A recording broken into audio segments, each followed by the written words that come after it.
All right, so for those of you guys who have a physical iPhone device or an iPad device even, and you would like to run the Flutter apps that you create onto your physical iOS device, then you are in the right place. That's exactly what we're going to cover in this lesson. Now, before we can get started, there's a couple of prerequisites that you have to fulfill before you can actually do this. One is you must have an Apple ID, so you must have registered with Apple at some point, given them your email, and have a password. Now, this Apple ID doesn't have to be a developer account, so it could be any sort of Apple account that you have, any one that you use to, say, download apps from the App Store, or the ones that you use to log in on your iPhone. Now, the next thing you need is an iPhone or an iPad device. Our apps are not going to run onto a watch or any other type of Apple device. It has to be something that can run iOS, so one of these two. And then 3, you're going to need Xcode already installed, which we already did previously in the setup instructions. If you haven't done that, then you'll need to do that now before we can continue. And finally, you're going to need a good quality USB cable. And strangely enough, we've discovered through years of teaching students that USB cables are not created equal, and some of them will only transfer data, whereas other ones will only transfer power. And you need both power and data. So best case scenario, you have the original cable that you got from Apple, which is hopefully not yet frayed, because they tend to do that, or you have a good quality USB cable from another provider. Once you've got all of these 4 things, then we're ready to move on. And just a word of warning, there's quite a few steps that we have to go through, and they're kind of like the hoops that you have to jump through before Apple will actually allow us to install our app onto our phone. And as you can imagine, Apple's very serious about security, so there's about 10 steps that we have to go through. But I will go through each of them with you together, step by step. So the first step is you have to make sure that the iOS version on your physical device is compatible with the Xcode version. Now, generally speaking, the Xcode version is 2 versions behind iOS. What does that mean? So here I have my Xcode application open, and you can see that the version that's registering on it is currently 10.2.1. Now on the right hand side here, I've got QuickTime that's rendering my current iPhone. And if I go into settings and I go into general and about, then you can see that the current software version I'm running is 12.2. The number that we're interested in is that if you have an iOS version of say 12, then -2 becomes 10. So Xcode has to be at least version 10 in the first number. Now, the second number has to be lower on the iPhone. So if this is a 2, this has to be a minimum of 2. So if I had Xcode 10.3, 10.4, etc., that will also work with this version of iOS. But basically, your Xcode has to be ahead of or equal to your iOS software version. And there's a gap of 2 on that major number. So 10 matches with 12, 11 would match with 13. Eventually when Apple releases iOS 13. But if your Xcode is too old or it doesn't match with your iOS version, then the easiest way is to update Xcode to the latest version. So open up the App Store and update it there. It is very hard to go back in time for your iOS version. It's much, much easier to upgrade Xcode to the latest version.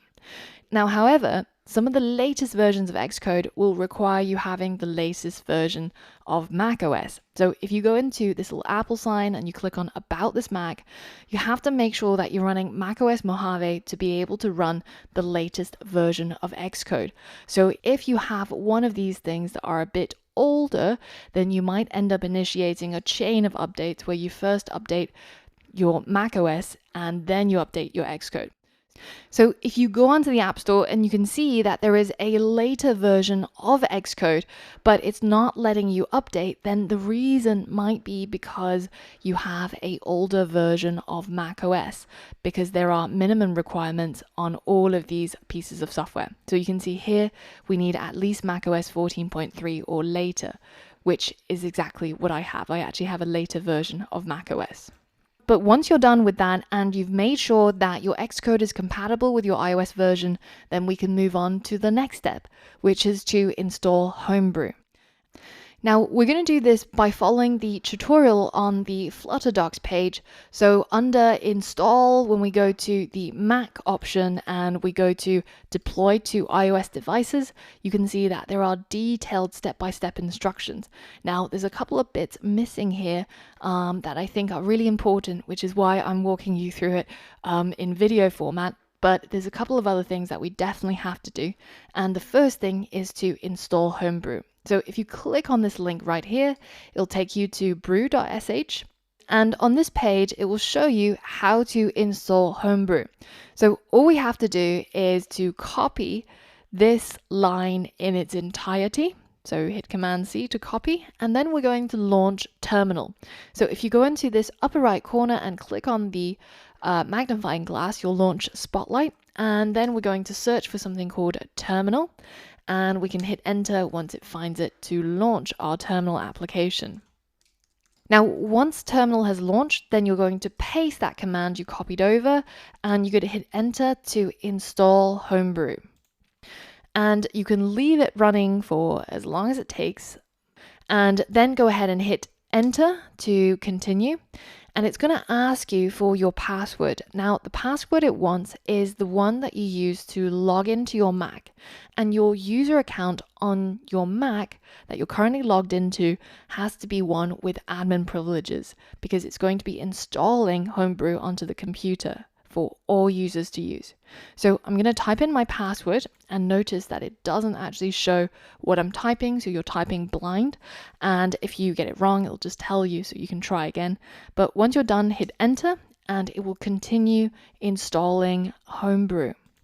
Now, you'll know it's done because it'll tell you installation successful. And you will also be able to see your prompt, which is your username and also the $sign.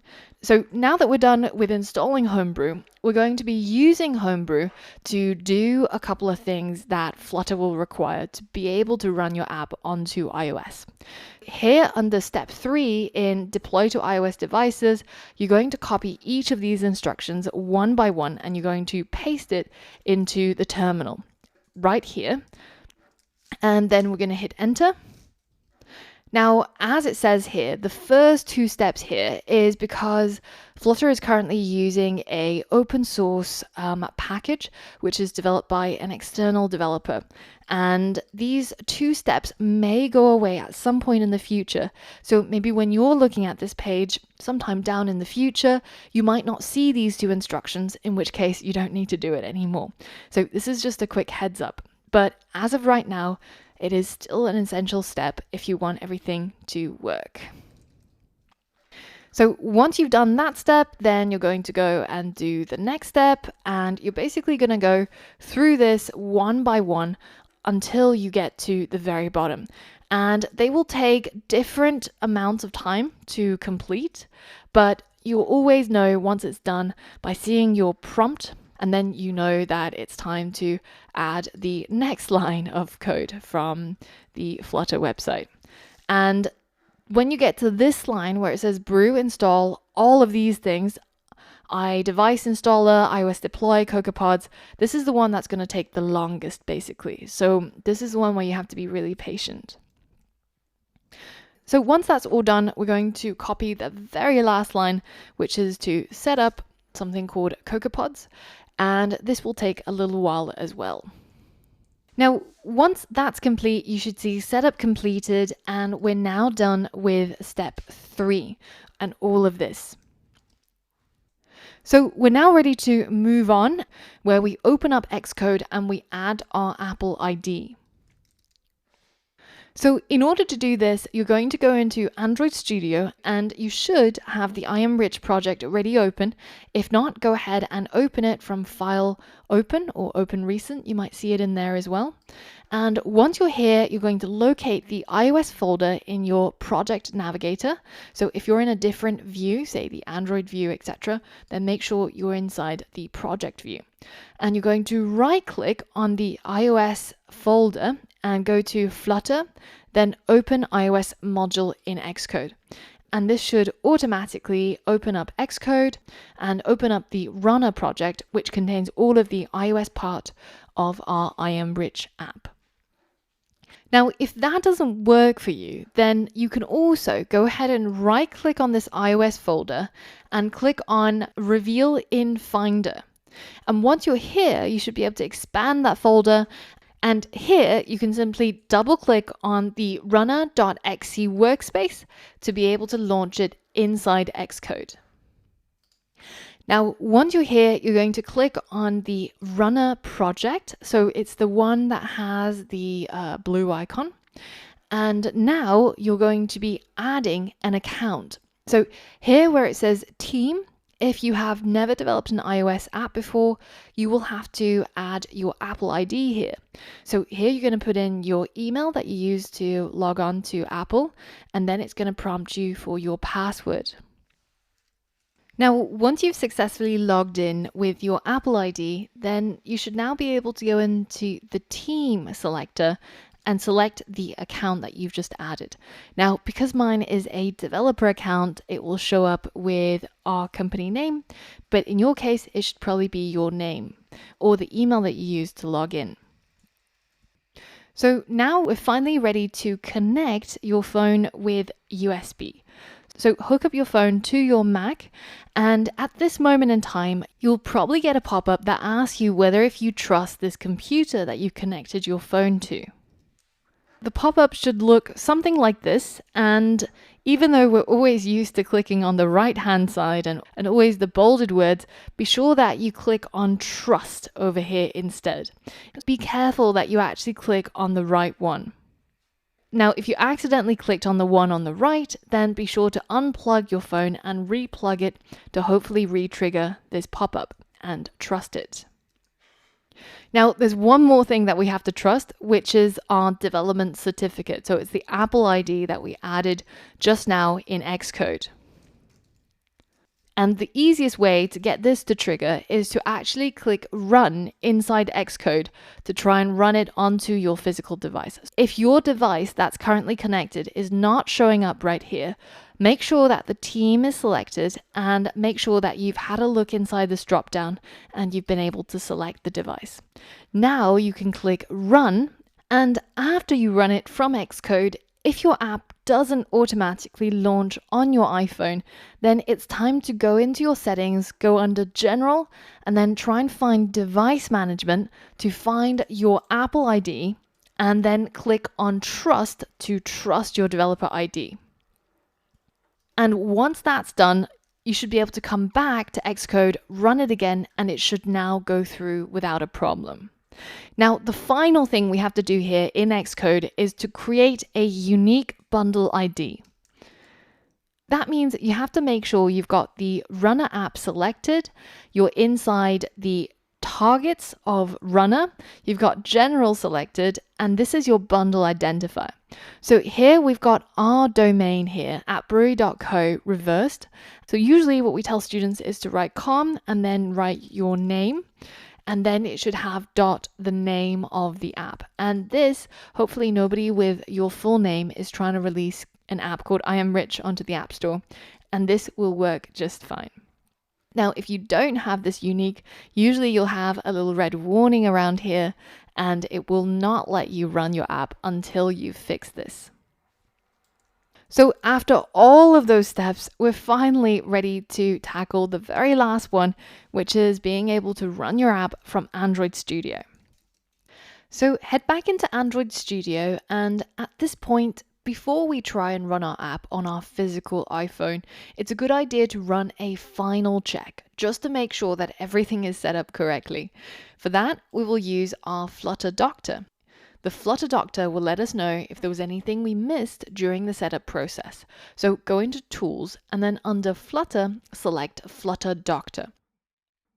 And now it will run the Flutter Doctor diagnostics, and it'll show you what are the things that you've completed, what are the things that might still be yet incomplete.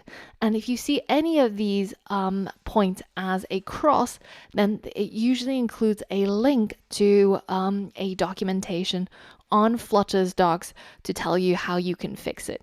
But now that I've got ticks all across the board, you should see your phone being listed inside this drop-down list. And from now on, every time it's plugged in, you'll see it show up as a potential deployment target. So you'll be able to run your apps onto your phone without ever having to do all of the setup that we did before. So with our device listed in the drop-down and no issues detected by the Flutter Doctor, we're finally ready to hit play and run our app on our physical device.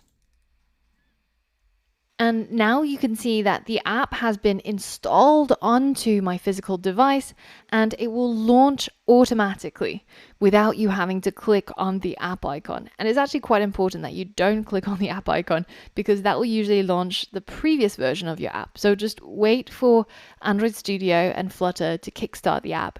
And now I have my I Am Rich app running on my physical iOS device. So there's quite a few steps involved in doing this, and there's quite a few places that students fall down on. So we've compiled a list for you to troubleshoot any problems you have and just check that you've completed all of the steps. So that will be in the course resources under this module. And if you have any problems getting up to here, then be sure to check that out. Now, once you're ready, head over to the next module and we're going to be building another app.